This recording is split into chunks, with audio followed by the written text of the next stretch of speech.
So, welcome, Anna. Would you like to introduce yourself?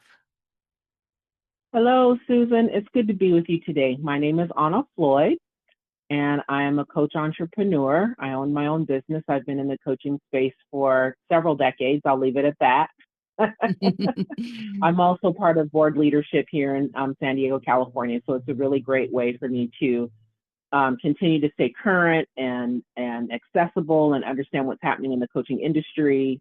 And so I'm enjoying being able to talk to you today about AI.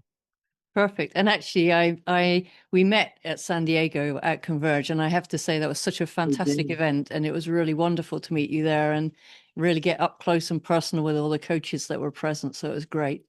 Yes, yes, I agree. I agree. It was meant to be. And so, as we start the fireside chat, these are informal conversations. And I'm curious Mhm. about if you could share any moment where you've observed a human connection and AI coming together in the coaching practice. Sure. I've experienced it myself, actually. I have decided to be an early adopter. Disclaimer, I'm not married to AI and I'm definitely dating AI. And what that means for me as a practitioner, Susan, is just making sure that I stay current with what's happening in the industry. AI is here and it's touching all industries, right? Mm, All of them. And coaching is not excluded. And so for me to be a better practitioner, I decided to try out an AI software that helped me to record meeting notes. Again, sidebar. I mean, I'm a part of the chapter leadership, and the role I had as secretary a couple years ago, I had to get smart real fast when it came to doing minutes. So mm, that was my first exposure to understanding how AI could help me do my job better to facilitate minutes or summaries much better and much more efficient. And from there, I just became more and more curious because I started to watch how the technology was just evolving to do more and more things on our behalf. I hesitate to say better because mhm. there's research that shows AI still hallucinates and still makes things up. So, in that sense, it's not artificial, right? Because human beings, we make stuff up all the time. That's one of our superpowers, However, storytelling. Yeah. there you go. There you go. So that's part of a human connection. AI mimics, the Mm, aspect of where we make stuff up. mm, I'm kidding, we keeping lighthearted, and yet at mm. the same time, just making sure though that the human factor, meaning I'm always relating to how AI can help me better. And that's one of the ways in terms of supporting me to understand how to uh, dictate summaries better, things like that, editing, all those administrative things that we can get bogged down with for hours. And then also, what I love in terms of how it's evolved in terms of my coaching practice is I'm able to analyze my sessions much better. So I'm able to take notes, so I'm fully present with the client, pending permissions, of course. We Mhm. always make sure we ask for permission if it'll suit the learning for the client. And if they agree, it helps both of us, the client and myself, Mm. to really learn more in terms of the session because we can refresh and go back to it and read and assess and go to a deeper level. So in that way, I think it facilitates a deeper human connection because you can review. It's like you can read a good book all over again and get something beneficial from it, right? So Mhm, mhm, mm. Yeah, I thank you for sharing all of those because those are the ways that we're advocating for people to start using AI in ways that, maybe all the transactional things that are periphery or on the periphery for the coaching sessions themselves. Yeah. So as we mm-hmm, experiment and learn with AI in our practice mm-hmm. or in connected to our practice, what are the principles that we should develop or hold on to that helps us keep AI human centered, Yeah, inclusive, and ethical? that's a great coaching question. It's a great question in general, and it's a great coaching question for all of us. I've had to continue to learn as I go. I think the main thing, very practical and very simple and yet essential, is anytime I have an AI device in on the call with me, I ask. What I appreciate is the willingness to allow us to have a choice. I think technology is so part of our world. We default to our phones, or we default to looking something up, or we default to the ATM. And sometimes I experience for myself, I don't want to speak for anyone else, I have to remember I have a choice. Mm-hmm. I have a choice to integrate it into my daily living or not, take a break. Mm-hmm. So I think giving everyone the choice is really one of the main ways to make sure we stay human. The human stays front and center, the human choice. It also helps us to stay ethical because we get to hear from everybody. I was last year, we had a little coach huddle through the chapter, and coaches, and we touched on AI. I'm not sure how we got here. It was a coffee and conversations, and so we were having a conversation, and it was a great conversation about AI and the ethics of it.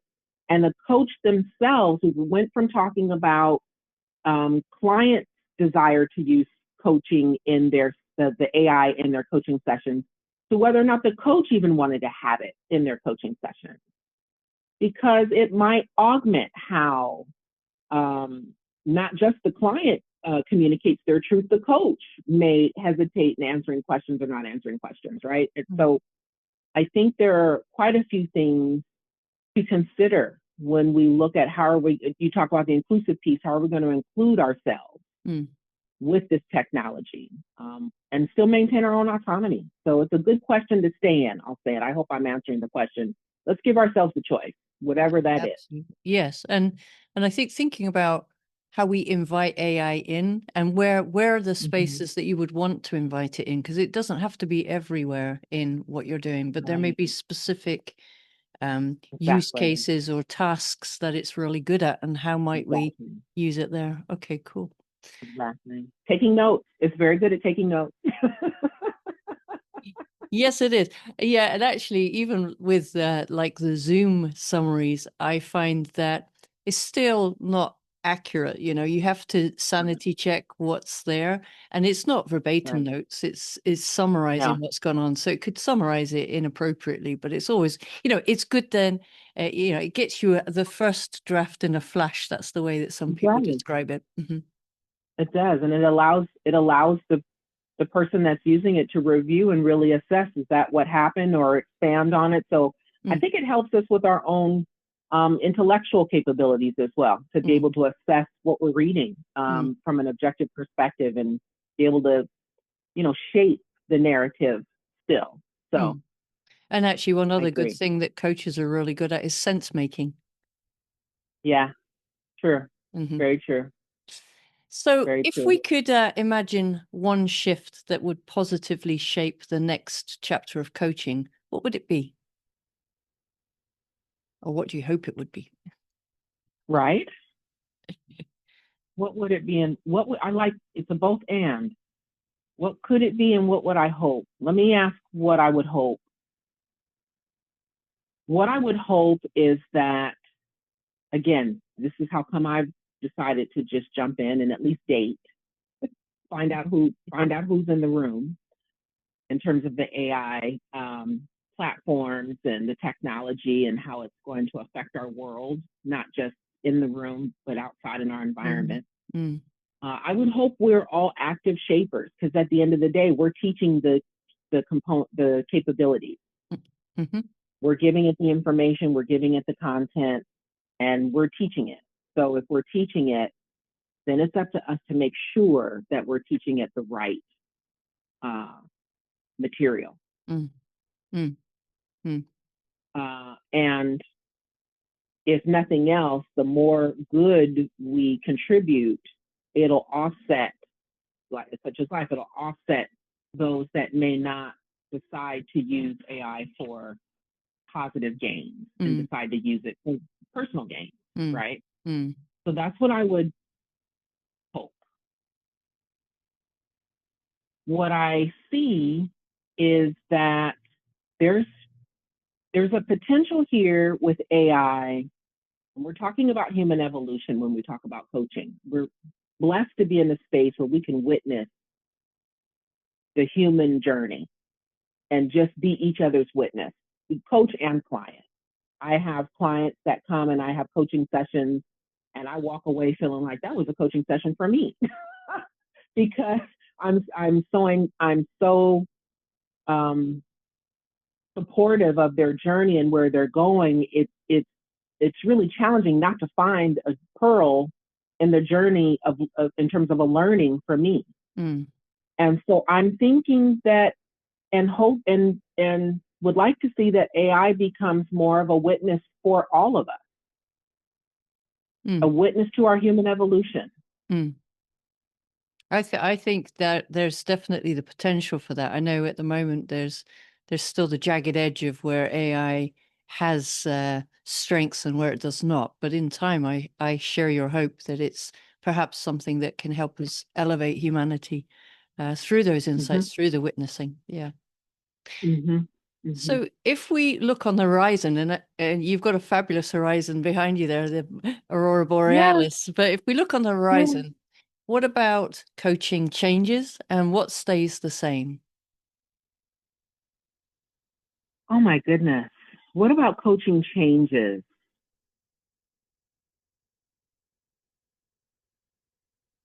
What about coaching changes is mm, with AI, we are required to grow.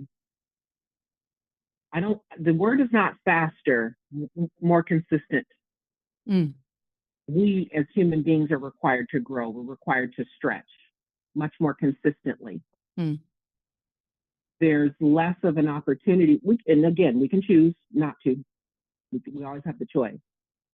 And with the way that AI is interacting with all of us in our daily lives, whether we know it or not. Right now, you and I are talking about now what we consciously know we're doing with using these technologies. However, we've been interacting with AI for a long time now, not really knowing that that's what we're interacting with, mm, right? So, on a conscious level, we are required to consistently be willing to just change mm, consistently, to learn, to grow, whatever that looks like. mm, Easier said than done, easier said than done, and yet still a requirement. Like a muscle, another muscle for us to develop. mm. So I think that's what changes. And what was the other part of your question? Well, and what stays the same? Uh,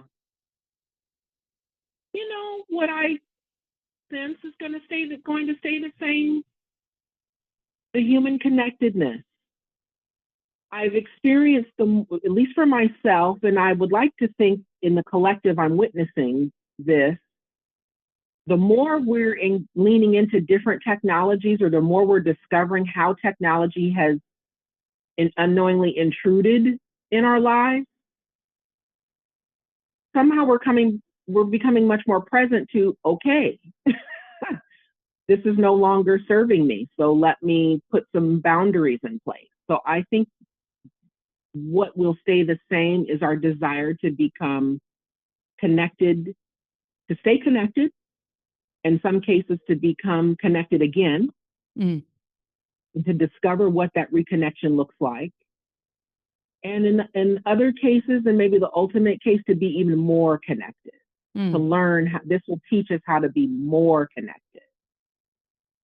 That's what I would like to see stay the same.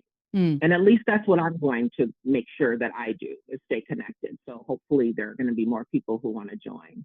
mm, And in coaching, that's what coaching is about, is that connection, mm. that human-centered connection. I mean, my hope is, I think, building on that the more that we are liberated by AI from the tasks that really we aren't necessarily best placed to do, the Yeah, repetitive, scalable tasks are not really human things. So yeah, the more that we're liberated from that, the more I think we will crave the human connection, and actually that might become more of a premium for all of us. And maybe we do, because we value it and yeah. value it more. Maybe we make more time for those things. I think based on how you just framed it, we'll have more time. We can go to the beach, Mm, or if we have to do something in our business, we can pick up our phone, push a button, it's done, right? Because they're doing a lot of AI agentic. mm-hmm, There's that. There's the there. There is a development now towards building more automated businesses through the AI agentic. Am I pronouncing that correctly? I believe. Yeah. Agentic AI. I knew it was. I knew I was close, but there's a phrase. It's agentic AI, and that's supposed to be our new staff. Yep. And well, it's quite I a think few. we'll have more time to connect if we learn, like you said, if we learn how these tools can give us more freedom. Absolutely. Yes. Especially from these underserved communities, right? So we've talked a lot about the aspect of communities that are underserved getting access to certain technology, and that's been a riddle for quite a few decades. I wonder, you asked about what else may change. I think this might change that tide for underserved communities, because as long as they can get to a library and the library has internet, or any other, or their phone and their phone has internet, they can access intelligence to support them to think through how to navigate their situation or create another life for themselves. So I'll be curious to see all of the impacts and the freedom that it provides, like you said. Definitely. And access is that key point, but you're right. It's how might governments or society create those access points so that everybody has at least an opportunity to access. As we start to wind up the fireside chat, is there anything else that you would like to share, or any provocations you might want to leave us with?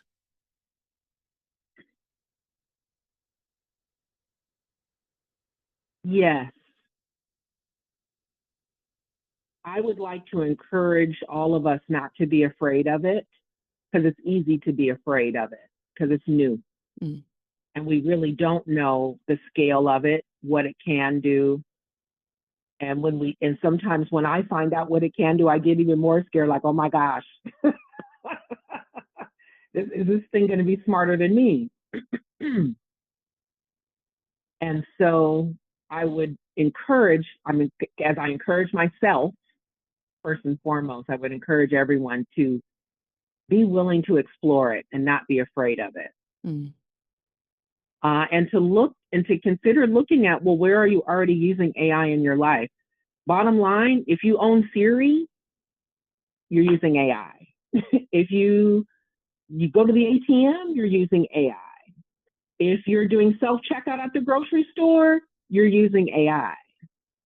And the last thing I'll say, is a common phrase in terms of, you may not be into AI, but AI is into you. So you might as well begin to understand what's here and what's here to stay. So That's brilliant. I love that phrase at the end there. Great. So Anna, thank you so much for your time and sharing your perspective and your early journey with AI, your dating. I hope the relationship continues to flourish.